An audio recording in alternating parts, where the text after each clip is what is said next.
Bienvenidos a Dos Puntos en La Voz del Derecho, la mezcla entre la academia y la opinión, con Fernando Pico y Felipe Abello.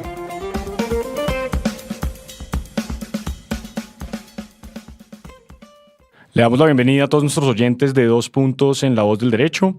Iniciamos nuestra tercera temporada con nuestro tema Visitas administrativas de la superindustria, análisis de la sentencia C-165/19. Y en nuestra temporada vamos a tener 5 capítulos que se los voy a leer, así como lo hemos venido anunciando en redes. El día de hoy nos acompaña el superintendente de Industria y Comercio, Andrés Barreto González. En 8 días nos acompañará el exsuperintendente Pablo Felipe Robledo, después Jorge Enrique Sánchez, Juan David Gutiérrez y Carlos Pablo Márquez. Y como siempre, con Fernando Pico presentaremos el programa. Fernando, buenas noches. Buenas noches, Felipe. Buenas noches a todos nuestros oyentes. Gracias por estar el día de hoy con nosotros. Es un placer tenerlos nuevamente en esta temporada de Dos Puntos y queremos simplemente invitarlos a que nos acompañen a lo largo de estos próximos jueves, donde vamos a tener varios invitados destacados sobre las temáticas de consumo, de las visitas administrativas y de la superintendencia. El día de hoy tenemos también un invitado bastante importante que conoce sobre los temas de las visitas administrativas, quien además de conocerlos es la persona que instruye dentro de la institución ese tipo de temáticas y con ocasión de la sentencia bastante comentada por los abogados, por la academia, por los servidores públicos, la sentencia C-165 del 2019, queremos tocar justamente esos asuntos relacionados con las visitas administrativas, advirtiendo algo muy importante de entrada, y es que este tema de las visitas administrativas toca varias instituciones, y hay que decirlo de una vez. Toca a la Superintendencia de Industria y Comercio, toca a la Superintendencia de Sociedades, toca a la Superintendencia Financiera y a muchos organismos de la administración. Pero queremos y hemos querido abordarlo desde la perspectiva de la Superintendencia de Industria y Comercio. Felipe, enfocarnos en la Superintendencia. Exacto, porque digamos, la primera razón es porque una de las normas demandadas en la acción de inconstitucionalidad fue el numeral 4 del artículo 59 de la Ley 1480/2011, que es el Estatuto del Consumidor relacionado con visitas administrativas de consumo, sin dejar de lado, obviamente, que la implicación de las visitas administrativas, reitero, tiene otras vertientes. Pero nos enfocaremos en esta temporada, reitero, en lo que tiene que ver exclusivamente con las visitas administrativas de la Superintendencia de Industria y Comercio, sobre las visitas administrativas desde la perspectiva de la gestión y de la actividad que realiza esta superintendencia. Así es, Fernando. Entonces, esa va a ser nuestra temporada 3 y damos inicio a nuestro capítulo 1 con el doctor Andrés Barreto González. Él es abogado rosarista con maestrías en Asuntos Internacionales en el Externado en Colombia, Sciences Po y Estudios Legales Internacionales en la Universidad de Barcelona. Cuenta con especializaciones en Derecho Administrativo de la Pontificia Universidad Javeriana y Política Internacional en el Externado. Actualmente es el superintendente de Industria y Comercio. Nos complace muchísimo que haya aceptado nuestra invitación. Bienvenido y muy buenas noches a estos micrófonos. Fernando, Felipe, buenas noches. Gracias por la invitación. Gracias, doctor Barreto. Lo primero, para enfocarnos con nuestros oyentes, sería que usted nos explicara de qué se tratan las visitas administrativas y qué función cumple la superintendencia en ellas. Bueno, la superintendencia, como todas las autoridades de inspección, vigilancia y control en ese rol de policía administrativa, tienen como uno de sus recursos para adelantar las investigaciones en varias de las delegaturas en donde se administran temas de inspección, vigilancia y control, una herramienta que son las visitas administrativas. Como lo saben, están regladas por diferentes instrumentos. En este caso, el que nos ocupa es la Ley 1480, el Estatuto del Consumidor, y básicamente es un procedimiento por el cual la autoridad administrativa, en su función de policía administrativa, va directamente a un domicilio social de alguna de las empresas o compañías investigadas, recaba algunas pruebas e información, las toma, las integra al expediente, las evalúa, las analiza, posteriormente las partes tienen el derecho de controvertirlas y sirven para la toma de la decisión final, por lo menos en el ámbito administrativo. Entonces, básicamente es una visita que se realiza en funciones administrativas a través de un acto administrativo que faculta adelantar la visita, se expresa el motivo por el cual se adelanta la visita de una manera general, se hace una orden de trabajo, los funcionarios se desplazan de manera sorpresiva, piden la aquiescencia de las personas investigadas para poder ingresar en esa visita administrativa, recaban las pruebas que se estiman pertinentes en el ámbito de esa visita, se diligencia un acta respecto de lo que allí sucedió, quiénes participaron, qué se tomó, etcétera, y cómo se desarrolló la visita, se devuelven a la entidad en este caso y se hace ese análisis probatorio del que hemos hablado, que posteriormente es controvertido por las partes. Básicamente, eso es en líneas generales lo que sucede.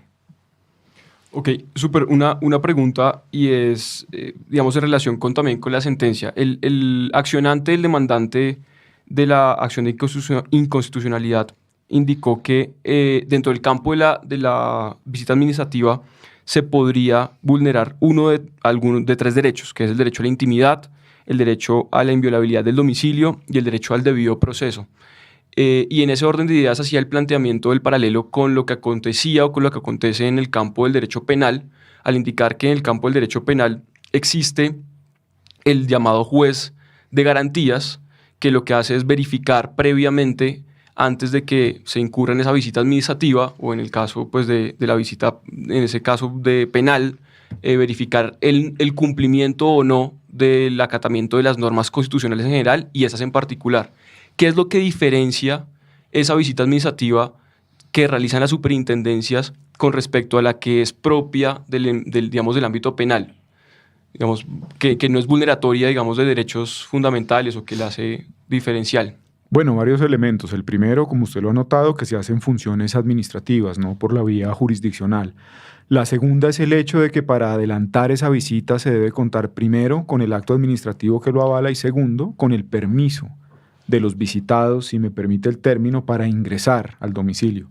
Eso sería una primera diferencia entre una visita penal o un allanamiento y una visita administrativa. El segundo, que obviamente únicamente se van por los elementos, documentos que son susceptibles de recabar, pero además de eso que tienen algún grado de pertinencia para la investigación.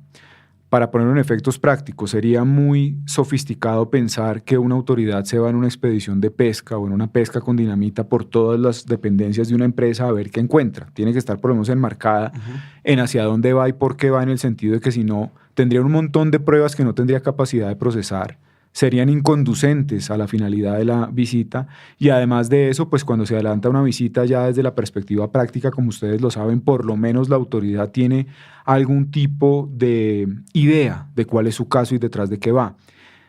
Lo tercero, tampoco podría indiscriminadamente empezar a tomarlo todo y a llevárselo todo. Uno, por esta imposibilidad práctica que hemos anotado y dos, porque eso sí sería absolutamente violatorio de los derechos, es decir, no lo puedo llevar todo caprichosamente a mi haber y mi análisis. ¿Qué otra cosa puede suceder? Que en una visita de orden administrativo las personas se pueden negar a entregar los documentos, negar a suministrar los equipos. Caso distinto en una visita penal en donde, por ejemplo, se vaya con el acompañamiento de la policía judicial, con una orden de un juez de control de garantías y en donde pues al CTI o al funcionario de policía judicial en este caso, pues no se le puede simplemente negar la entrega de los elementos, él los puede incluso sustraer por la fuerza.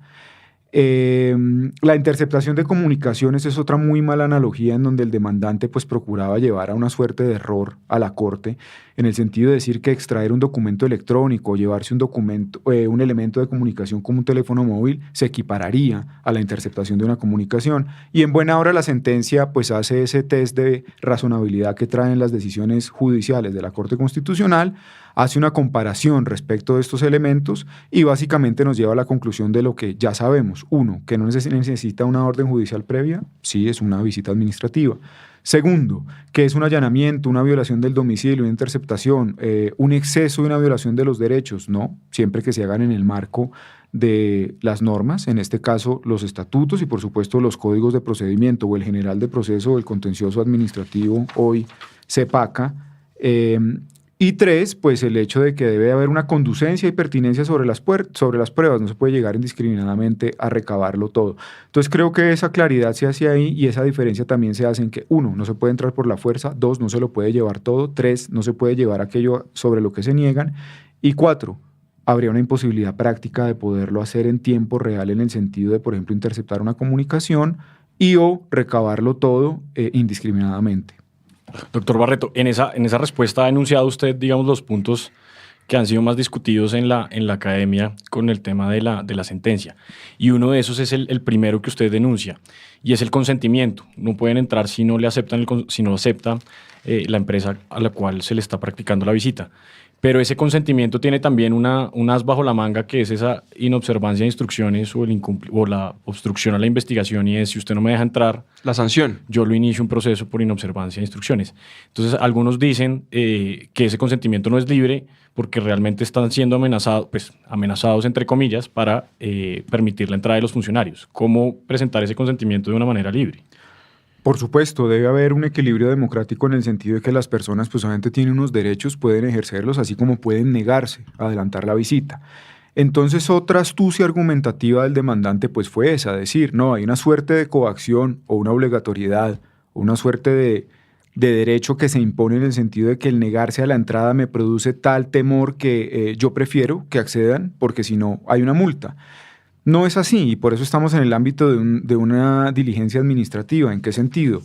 Ha pasado, y en la práctica, como ustedes lo saben, muchas veces las personas se niegan. A veces legítimamente realmente no están las personas por las que se va o se quieren tener presentes en la diligencia. Y hay personas que también hacen una ponderación respecto de qué les es más económico desde el punto de vista sancionatorio o qué les más es económico desde el punto de vista de la imposición de una multa. Si entregar un equipo de telefonía móvil porque potencialmente también tienen otra información que no quieren que se conozca, y han hecho esas cuentas incluso in situ en la inspección y han decidido no entregarlo, y lo único es que se dejan el acta, y claro, hay lugar a una imposición de una multa. ¿Por qué? Porque si se comprueba que hay un incumplimiento de instrucciones y hay una obstrucción a la diligencia o a la visita, pues eso acarrea una consecuencia. Pero eso también en el ámbito de la decisión no necesariamente es un taxímetro ni es un tarifario, en el sentido de que todas las conductas son tomadas como obstrucción a investigaciones o el incumplimiento de instrucciones.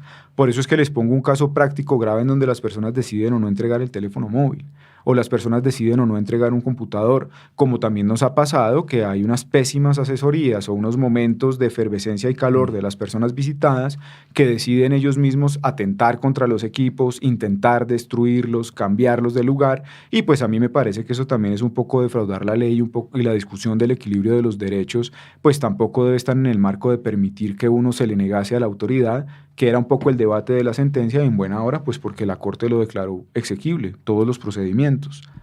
De acuerdo.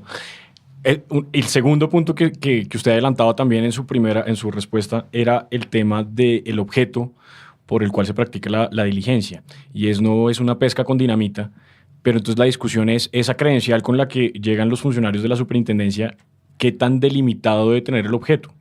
O simplemente decir, vengo a investigar un mercado, o vengo... ¿Hasta dónde delimitar el objeto o no limitar el objeto para que no se presente el tema o el argumento de lo que vienen aquí es a hacer una pesca con dinamita a ver qué encuentran? Bueno, esa pregunta también la respondió la Corte en buena hora. ¿En qué sentido?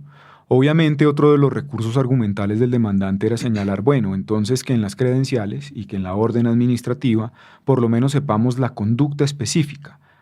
Vale anotar que por ahora el adelantar esa visita pues está en el marco de lo que es la construcción del caso y recabar pruebas.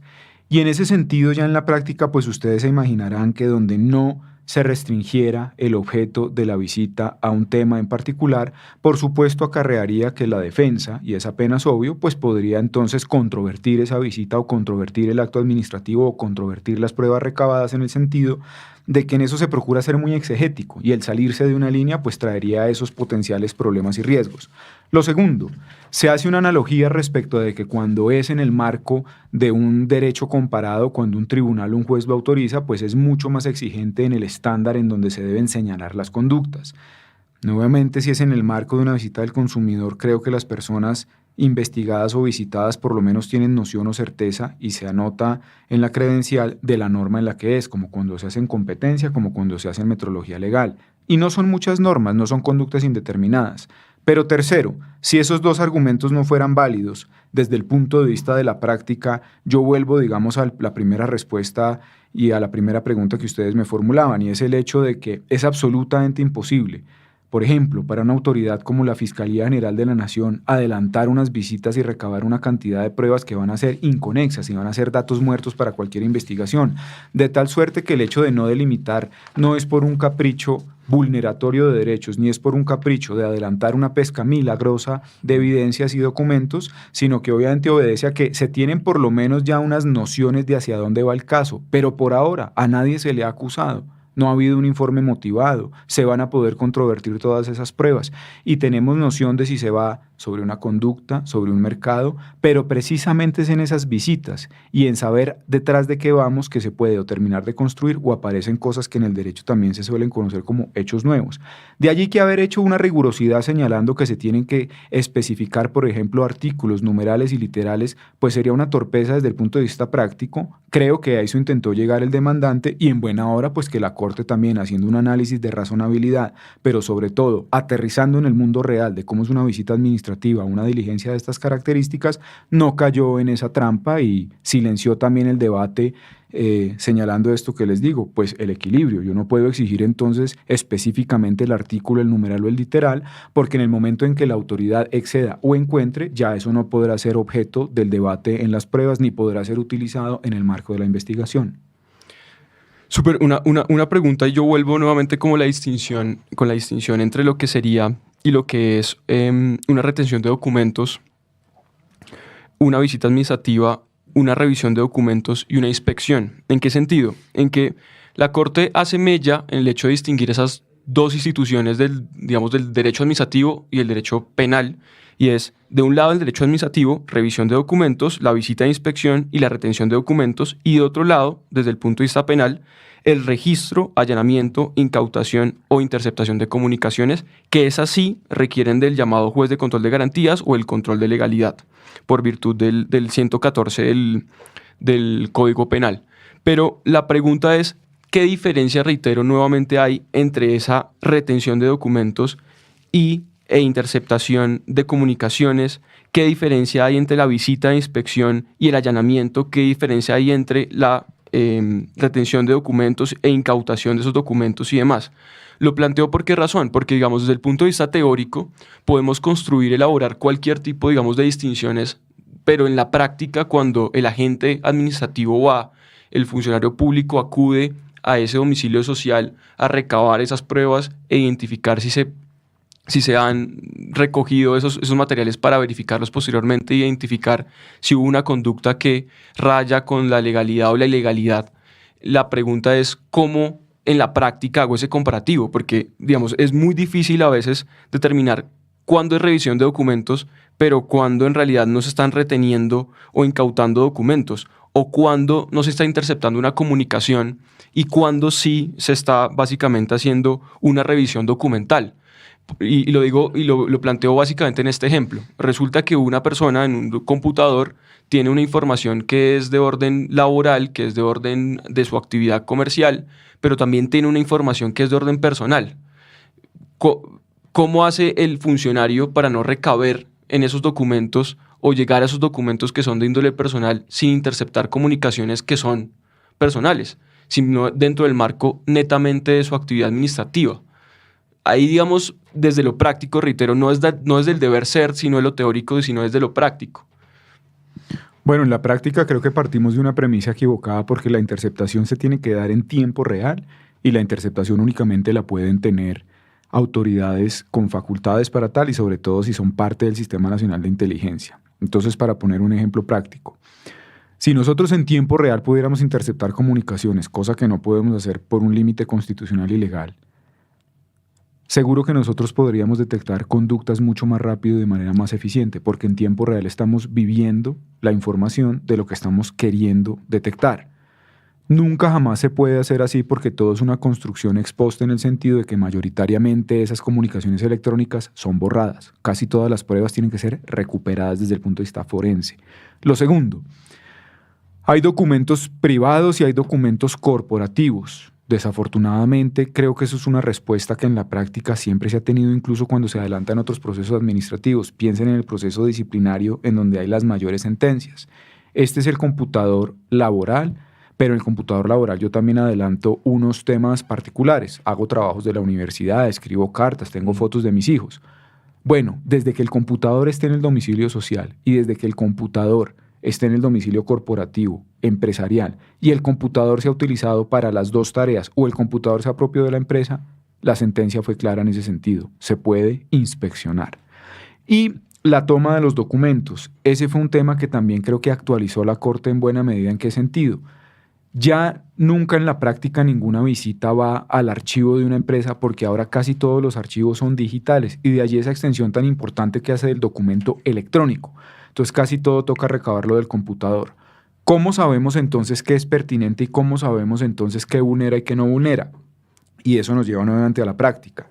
Sería revictimizante, y yo me pongo desde el punto de vista de un empleado de una compañía, de un trabajador, que entonces se aperture el computador enfrente mío, enfrente de la superintendencia, enfrente del de recursos humanos y enfrente del asesor jurídico y empezamos a mirar carpeta por carpeta y archivo por archivo que nos parecía a nosotros que era un poco a lo que quería llevar también el demandante a la Corte. Y la Corte en buena medida dice, bueno, esa información hay que extraerla, esa información hay que depurarla, pero además la información únicamente la que pueda ser utilizada como prueba la puede utilizar. Y en la práctica, ¿qué se hace en la superintendencia? No sabrías decirles quiénes han hecho uso de este recurso. Se pueden acercar al laboratorio forense a que les den una certificación respecto de la destrucción de la información de lo que no se utilizó. Y para eso incluso se hace un comité que levanta un acta y es una norma que también está en la circular única de esta entidad, de tal suerte que puede haber una tranquilidad al respecto. Y una tranquilidad práctica. Nunca jamás nadie ha sido chantajeado al respecto, ni hemos sido objeto de un denuncio penal, de un denuncio disciplinario y o que en el marco de un proceso administrativo se haya ventilado ese tema. Porque precisamente esa duda que Fernando señala fue una de las primeras preguntas que yo me hacía como un abogado en las calles que hoy día es superintendente. ¿Qué pasa con el celular corporativo y qué pasa con el celular privado? ¿Qué pasa con el equipo corporativo y qué pasa con el equipo privado? Y creo que esa extensión del domicilio corporativo lo que hizo fue responder una argucia del demandante que fue más bien hacerle una extensión del domicilio privado al corporativo. Entonces, en la práctica, como usted lo anota, por eso se hace esta extracción de documentos electrónicos. Por eso se deben llevar ex post, porque no hay lugar a una interceptación en tiempo real, porque no se tienen facultades. Porque toda la información después tiene que ser depurada. Son teras de información, ya no se encuentran acetas, ni tomos, ni libros, ni nadie va a poner en una carpeta tontadas como, no sé, cartel de esto o acuerdo de precios. Entonces, por eso es que tiene que haber un ejercicio forense posterior en donde también hay otros límites jurídicos y otras garantías y otros equilibrios. El certificado de destrucción, la obligatoriedad que tiene la autoridad de adelantar esas diligencias de destrucción en donde hay un acta que tiene que suscribir un comité. Y otra cosa, que ahí sí es lo único en lo que vale el paralelo con el tema penal. El laboratorio forense, quien procesa las pruebas, quien las maneja, les da el mismo tratamiento que la cadena de custodia, en ese sentido cumple los mismos o mayores estándares que la Fiscalía General de la Nación. Y en la práctica nunca hemos recibido un proceso porque se haya vulnerado, se haya filtrado información. Entonces, lo que el demandante quiso presentar como un espectro amplio y como un espectro un poco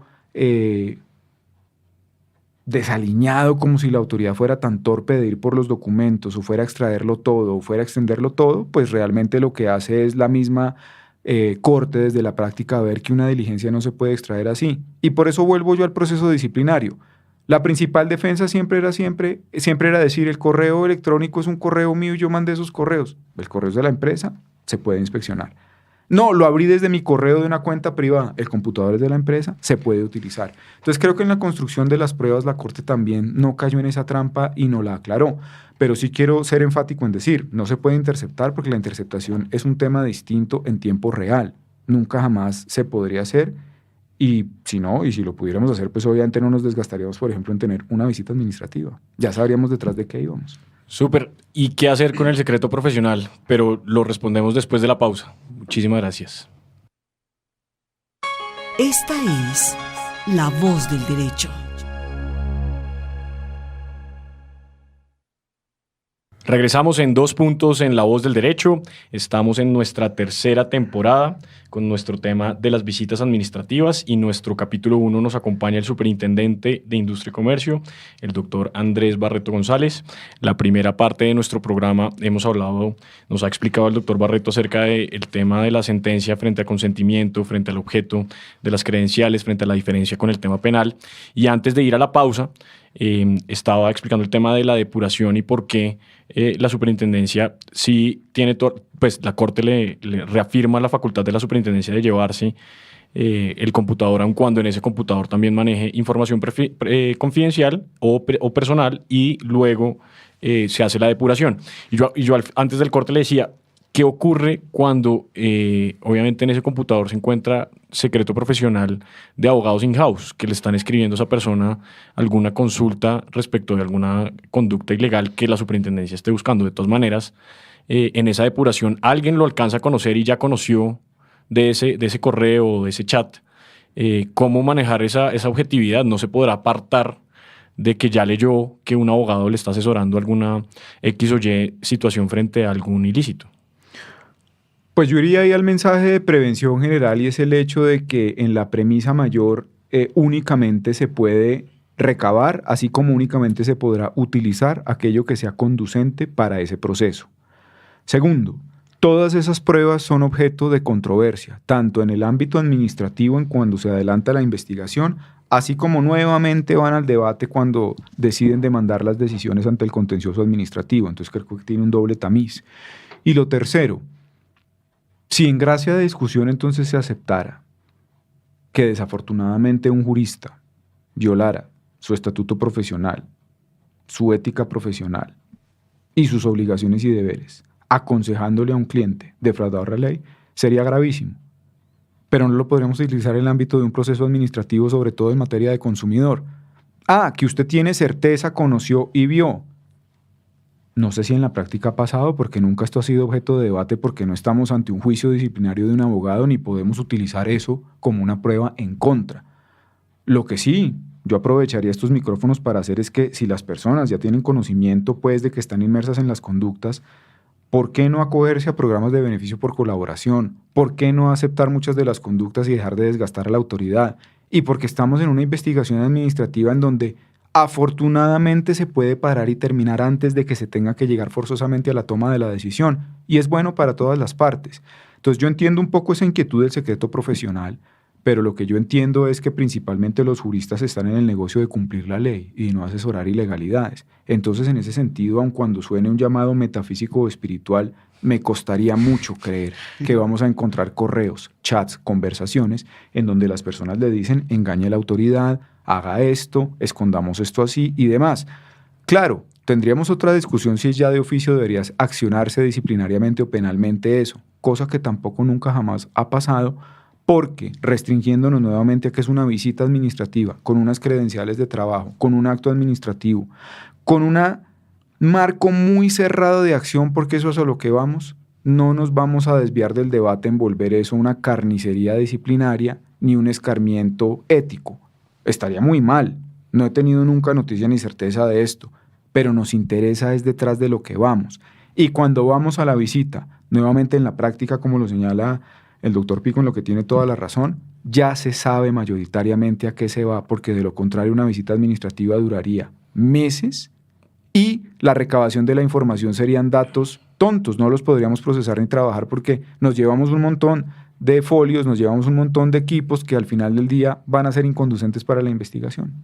Súper, una pregunta con pase al tema del resuelve la sentencia. Es decir, para ustedes y para usted, el tema relacionado con el resuelve en el sentido en que la Corte, y es tal vez lo que genera la gran discusión, es que la Corte crea una sentencia, digamos, modulativa, en el sentido de decir que es exequible el artículo 59 parcial, numeral cuarto del artículo 59 de la Ley 1480-2011, siempre y cuando se entienda que el marco de las actividades de competencia de la superintendencia, y también pues en el caso de las supersociedades, pero en interés de la Superintendencia de Industria y Comercio, se debe ejercer a la luz de lo dispuesto en el Código Contencioso Administrativo, el Código General del Proceso, en lo que eso, digamos, atañe, y que no comprometa, digamos, derechos fundamentales y que no comprometa la realización de intercesaciones y registros ni otras actividades probatorias que están, digamos, por fuera de la Constitución. Lo que pasa es que lo que uno ha entendido, o por lo menos la percepción que ha existido en la academia entre los profesionales, es el hecho de que la Corte moduló eso significa que antes se abría la puerta para que eso fuese así. Pero la gran pregunta es si en alguna ocasión fue así. Porque, digamos, si me hago entender, es decir, la Corte dijo, usted tiene que hacerlo de esta forma, bajo estos mecanismos y aplicando las reglas constitucionales y las reglas procesales del caso. Pero eso no quiere decir que antes de que se expidiera la sentencia modulativa de la Corte, la C-165 del 2019, No fuera así. no fuera así. Que es lo que algunos abogados han tratado, digamos, de interpretar o sugerir. ¿Sí? Bueno, esa claridad es muy importante y creo que la sentencia no modula, sino que reafirma. Creo que la sentencia no señala nada nuevo como lo que ya sabíamos, cuál era el estándar jurídico, legal y procedimental que se debía aplicar.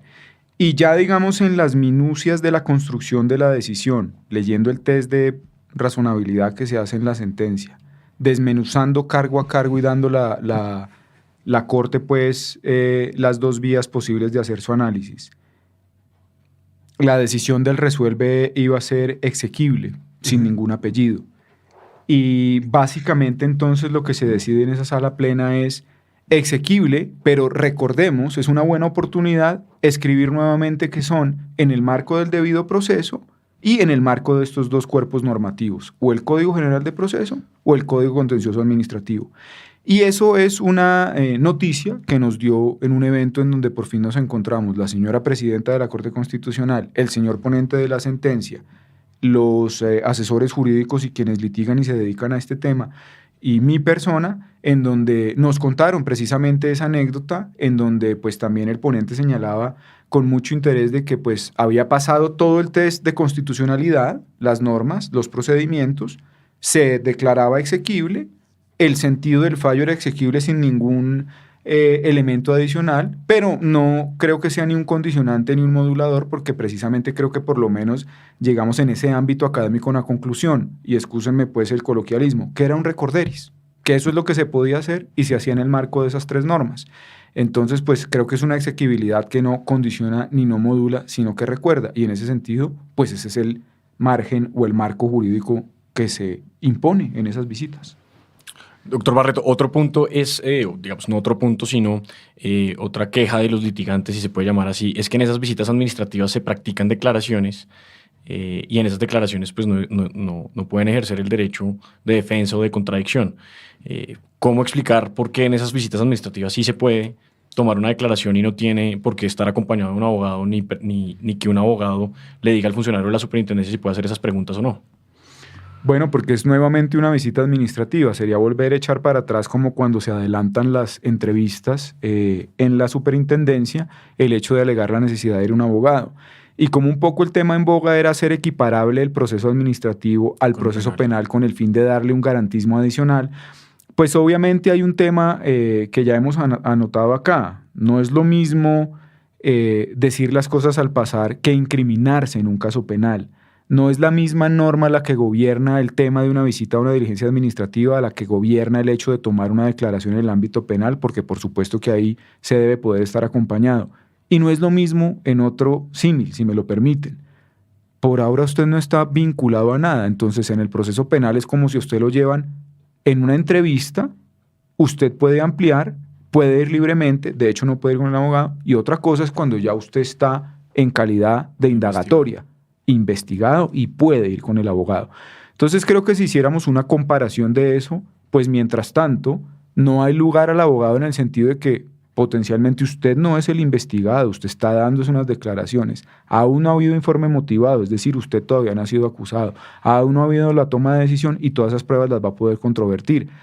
Por lo que yo creo que la argucia del demandante de haber tratado de equiparar el proceso penal a este proceso administrativo precisamente jugó en su contra, porque el análisis que hace la Corte Constitucional es precisamente escindir las dos causas. Y yo vuelvo al ABC de cualquier funcionario público y de uno de los primeros procesos administrativos a los que nos enfrentamos para bien o para mal, en calidad de parte o en calidad de tomador de la declaración. Imagínese usted que en cada proceso disciplinario, en cualquier entidad pública o en cualquier decisión, todo el mundo empezara a controvertirlo desde el punto de vista penal, o lo llamara usted de control disciplinario interno, usted dijera, un momento, doctor, voy a llamar a mi abogado. Claro. Pues no habría diligencia alguna y estaríamos mezclando dos ríos que van por dos causas diferentes. El proceso penal con un estándar y un garantismo distinto, y como lo notaba el doctor Pico, con un estándar de garantía judicial, de reserva de ley, de orden judicial, versus una diligencia administrativa. Y aquello donde yo también digo, entiendo, comparto las dudas de mis colegas, pero también quiero sincerar un debate. ¿No será que cada vez que le queremos meter procesalismo y garantismo es precisamente atentar contra la eficiencia de un procedimiento? Entonces, así como en gracia de discusión podríamos decir que es que no antes se hiciera porque nadie está en un puesto público para violar la ley, ni más faltaba, pues no es tampoco que ahora se nos dio un aval de decir, nos reafirmó y entonces ahora de pronto podemos exceder un poquito la norma. Está claro y delimitado. La cancha es la siguiente: es una diligencia administrativa, es una autoridad administrativa, ni siquiera lo hacen funciones jurisdiccionales, y estas son las normas que debe de aplicar, razón por la cual, por ejemplo, en el ámbito de la toma de una entrevista, sobra el tema del abogado. De todas maneras, ustedes pues, puede consultar al suyo, puede controvertirlo, y si ya es formalmente vinculado a la investigación, va a tener el tiempo de llevarlo. Y todos los abogados de consumidor y competencia son los mejores procesalistas que uno ha visto, porque incluso inventan normas que no existen. Súper. Entonces, en su opinión, claro, la sentencia reafirma lo que ha venido haciendo la superintendencia, pero una opinión suya, ¿no necesita ningún elemento adicional para mejorar el procedimiento de las visitas administrativas o cómo está bien?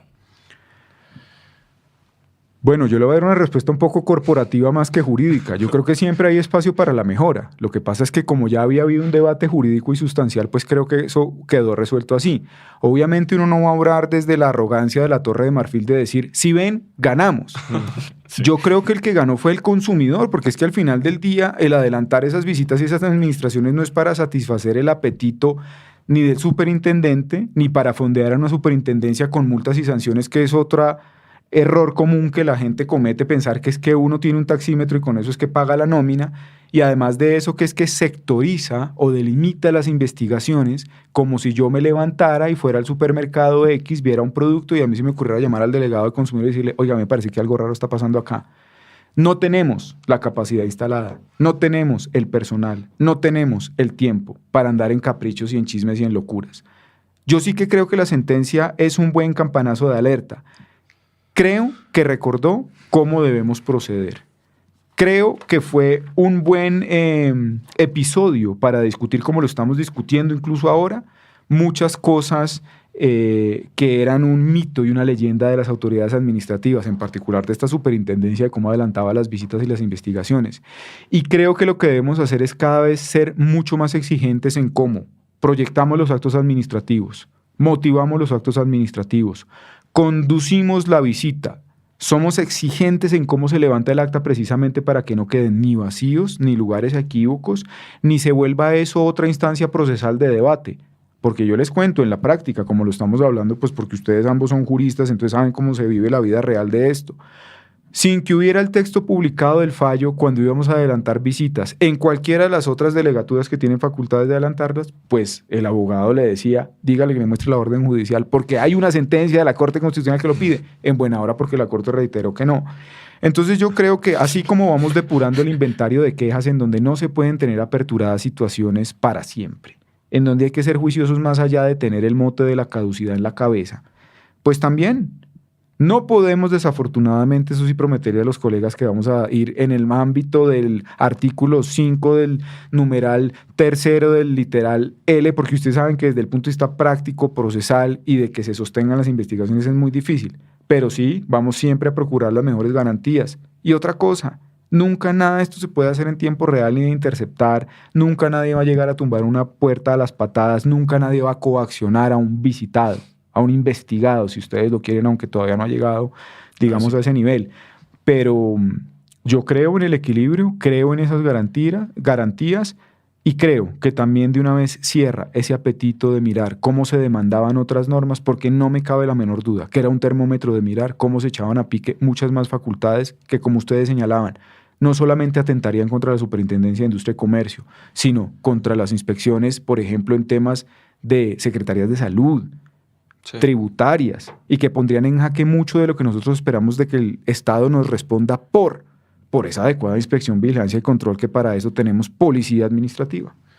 Una última cuestión, y es un poco en la misma línea de la pregunta que planteaba Felipe, es como superintendente, como abogado respecto al tema de las visitas administrativas, qué iniciativa legislativa podía existir. Lo planteo porque, digamos, en la anterior administración se había planteado, el superintendente no tiene, sabemos, iniciativa legislativa, pero pues por vía del Ministerio de Industria y Comercio se había planteado un proyecto de ley en temas de competencia y un poco en el imaginativo de cómo repensar un poco las visitas. ¿Hay algo desde el punto de vista legal que podría introducirse sobre el tema? Pues yo creo que en el marco de las visitas y teniendo nosotros 2 códigos también logrados, teniendo esta sentencia también lograda, creo que deberíamos desgastar la batería legislativa o la batería imaginativa de las iniciativas legislativas, por ejemplo, más bien en mirar el tema de las multas, el tema de las reparaciones más allá de esas multas, el tema de cómo se calculan las multas, el tema de pronto de mejorar el proceso en el sentido de, por ejemplo, permitir otra audiencia que fuera como una suerte de alegatos de conclusión en donde hubiera participación del despacho del superintendente para que si hubiera una idea no hubiera lugar a la controversia y eso, por ejemplo, también ya de una vez zanjara una discusión, que todos quieren una audiencia con el consejo asesor. El consejo asesor es únicamente un consejo que va a recomendar la imposición de una multa. Pero esos señores necesariamente no son juristas.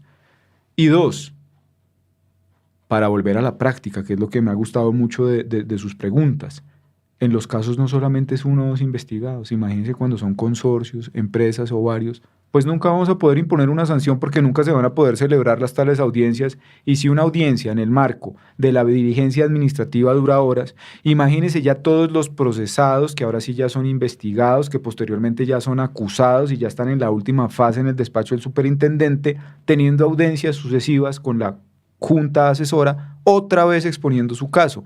Eso sí, otra gran ventaja que esto sea administrativo y que no tenga que ser reformado por ley es que hay un nivel amplio de discrecionalidad en el buen sentido. Yo, en lo personal, no estoy diciendo que eso sea mejor o peor, y estoy seguro que todos mis antecesores también lo han hecho. Nunca jamás negamos una cita a un investigado, a un sancionado. Invitamos a que vayan con su apoderado. Escuchamos todos los puntos de vista, pero eso sí advertimos que esas no son instancias procesales distintas, que esos no son momentos para debatir nuevamente lo que ya se cerró en la delegatura y creo que por esa vía se busca un equilibrio. Entonces, creo que la 1340, no la 1480, que es el objeto un poco de nuestra discusión hoy, puede tener unas mejoras en lo que les he anticipado. Reparaciones más allá de la mera imposición de la multa, de pronto pensar si la multa está bien pensada en salarios mínimos podría tener otro criterio y de pronto si ya en la fase del proceso ameritaría de pronto tener una audiencia más como para hablar del penal que nos ha gustado tanto como una suerte de fase de alegatos de conclusión. Otra vez, por última vez, venga y cuente el cuento, que lo escuche el despacho, porque ya esto ahora sí sube para la toma de decisión. Ok. Hugo, para cerrar... Sí, yo tengo una pregunta rápida, una referencia rápida. ¿Qué papel juega el acta en las visitas administrativas, el acta final? Porque algunos abogados lo utilizan para dejar unas constancias y lo que hacen es redactar unas nulidades tremendas. Explíquenos eso, súper. Pues como les digo, debería ser un documento muy sencillo, más bien de trámite en el sentido en donde se consigna fecha, hora, participantes, que se llevó, recabar un acta para poder tener certeza también de qué se lleva, digamos, un poco por respetar la cadena de custodia.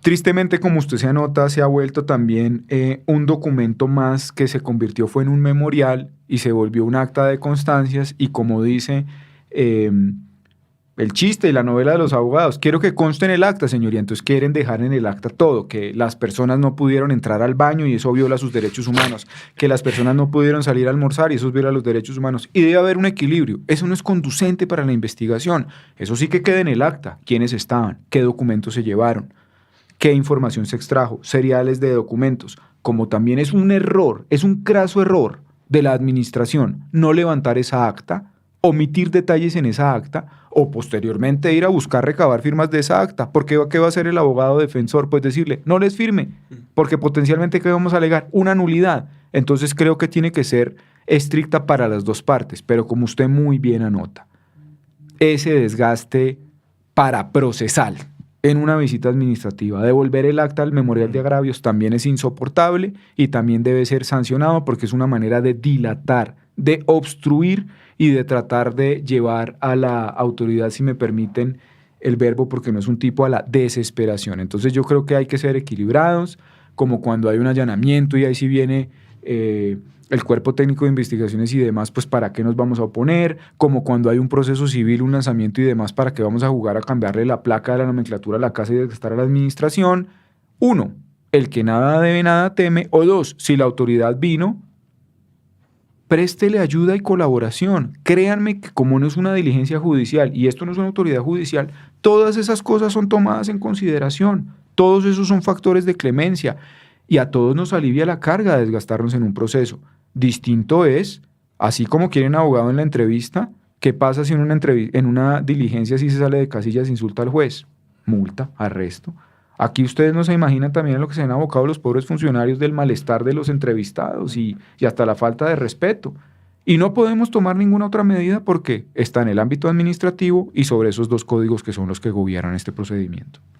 Súper, usted nos anticipaba ya para cerrar el tema de la sentencia, pero bueno, antes para cerrar el tema de la sentencia nos regala una conclusión. ¿Cuál es su gran conclusión con respecto al tema de la sentencia 665 del 2019?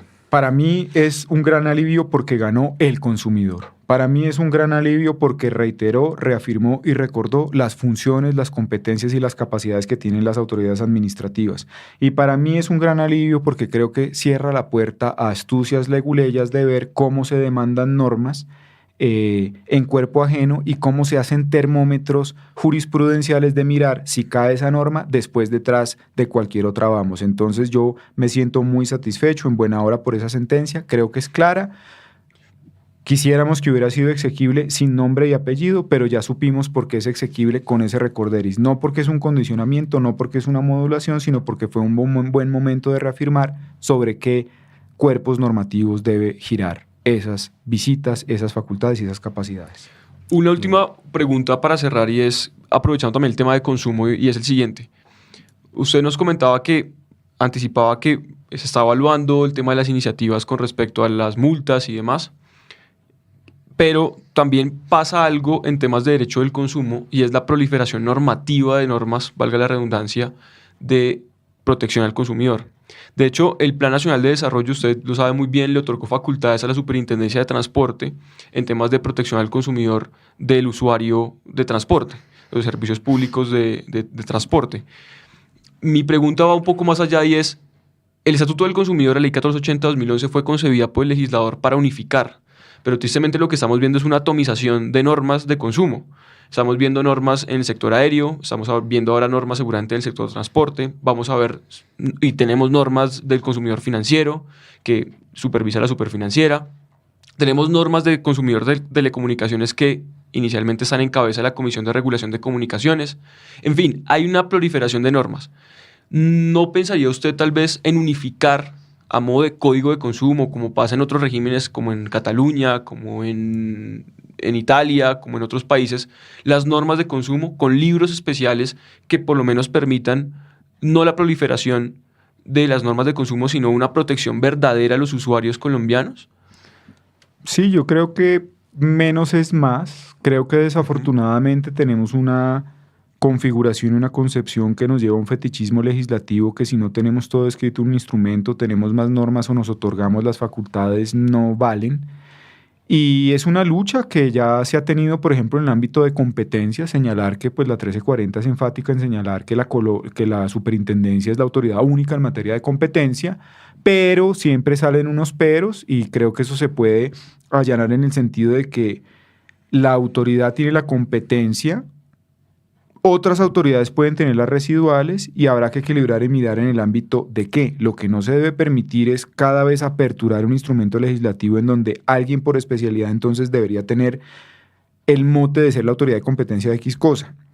En consumidor es un espectro amplio, creo que esa 1480 es un estatuto del consumidor muy bien logrado, muy de avanzada, muy de vanguardia y creo que también era explícito y claro en el sentido de que esta autoridad es la autoridad del consumidor.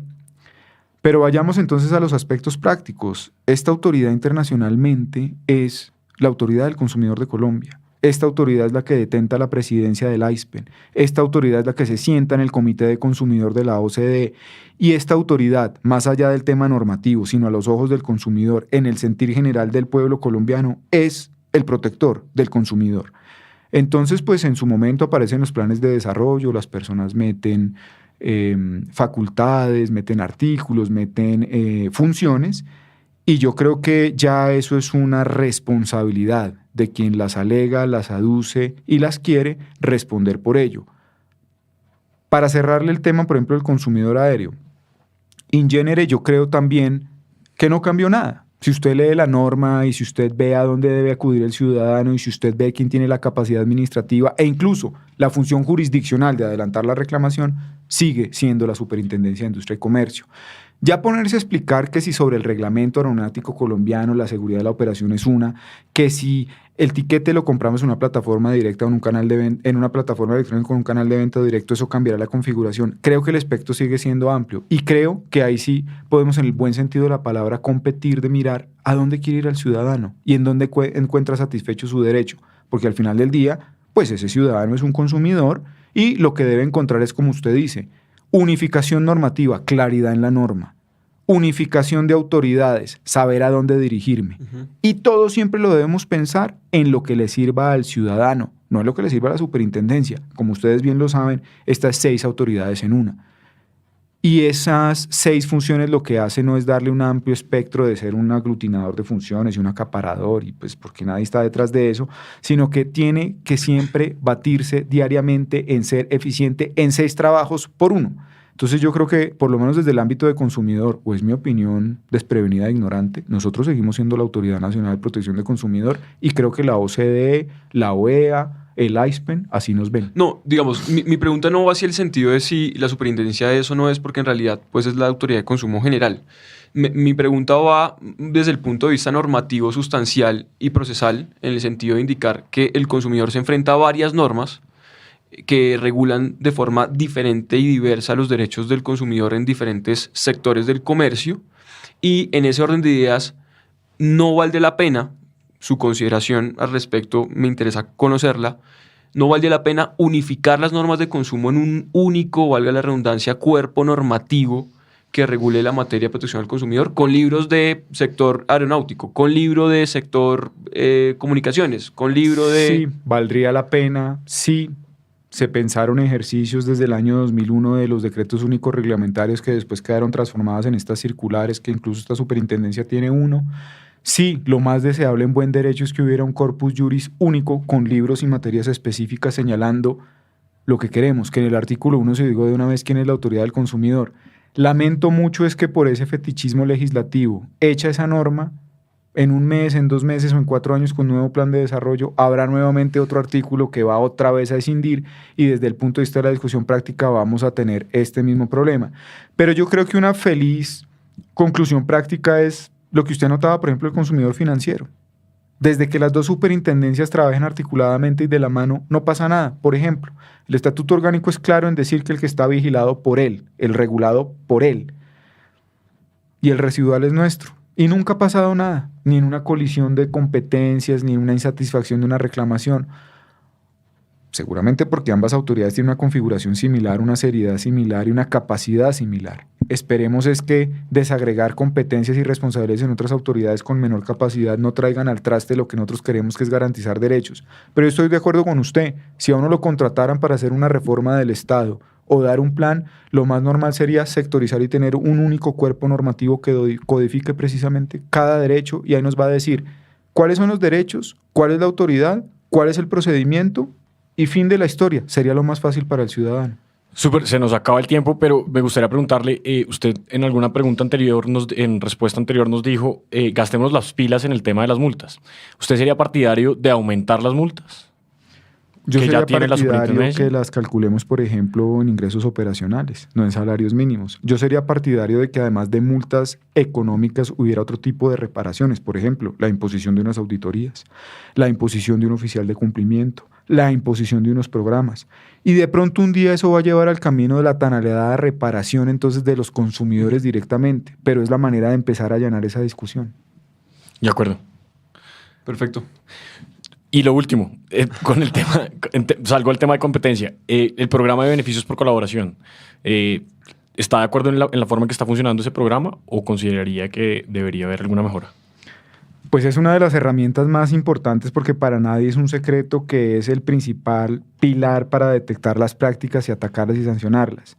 Yo creo que la mejora que merece es que lo rodeemos, que lo protegemos, que garanticemos efectivamente que unos beneficios por colaboración traen un trato diferencial en el buen sentido al colaborador, pero además de eso que también está en jaque un poco por esta situación que se ha dado en el ámbito comunitario andino, y en ese sentido, para protegerlo y mejorarlo tendremos que revisar como estados esa decisión 608 de la CAN. Para mejorarlo y protegerlo tenemos que realmente ser muy garantistas con el delator.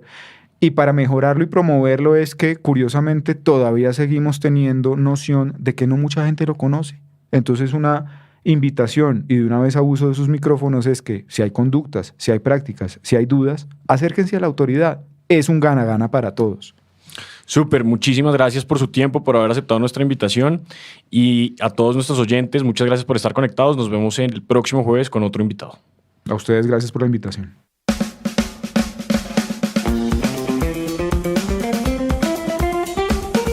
Esto fue Dos Puntos en La Voz del Derecho, La mezcla entre la academia y la opinión, con Fernando Pico y Felipe Abello.